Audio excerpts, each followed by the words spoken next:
কর্মসংস্থান, ব্যবসা, বাণিজ্য ও ভ্রমণের জন্য বাংলাদেশিদের অন্যতম পছন্দের গন্তব্য সংযুক্ত আরব আমিরাত।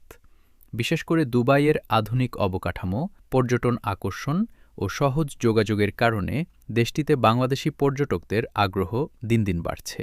এরই মধ্যে ভিসা প্রত্যাশীদের জন্য বড় সুখবর দিয়েছে আমিরাত সরকার। পর্যটকদের জন্য ভিসা প্রক্রিয়া আরও সহজ করেছে সংযুক্ত আরব আমিরাত। দেশটিতে এখন মাত্র ৪৮ ঘণ্টার মধ্যেই ট্যুরিস্ট ভিসা পাওয়া যাচ্ছে। ভ্রমণপিপাসুদের আকৃষ্ট করতে এ উদ্যোগ নেওয়া হয়েছে বলে শনিবার প্রকাশিত খালিজ টাইমসের এক প্রতিবেদনে জানানো হয়েছে। ট্রাভেল এজেন্টদের মতে, দ্রুত ভিসা সুবিধার পাশাপাশি আমিরাতে হোটেল, আউটডোর অ্যাক্টিভিটি এবং বিভিন্ন দর্শনীয় স্থানে বড় ধরনের ছাড় দেওয়া হয়েছে।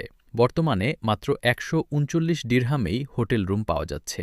এছাড়া ডেজার্ট সাফারি, বাগি রাইডের মতো জনপ্রিয় বিনোদন কার্যক্রমেও বিশেষ মূল্য ছাড় থাকায় কম খরচে দুবাই ভ্রমণের সুযোগ তৈরি হয়েছে। খালিজ টাইমসের তথ্যমতে, গ্রীষ্মকাল হওয়ায় অনেক হোটেল পর্যটকদের জন্য আকর্ষণীয় অফার দিচ্ছে।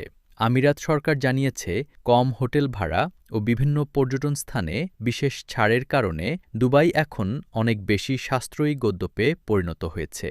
পর্যটন সংশ্লিষ্টরা মনে করছেন, দ্রুত ভিসা অনুমোদন ও নানা ছাড়ের ফলে আগামী দিনগুলোতে আমিরাতে পর্যটকের সংখ্যা আরও বাড়বে এবং স্বল্প বাজেটের আন্তর্জাতিক ভ্রমণের ক্ষেত্রে দুবাই আরও জনপ্রিয় হয়ে উঠবে।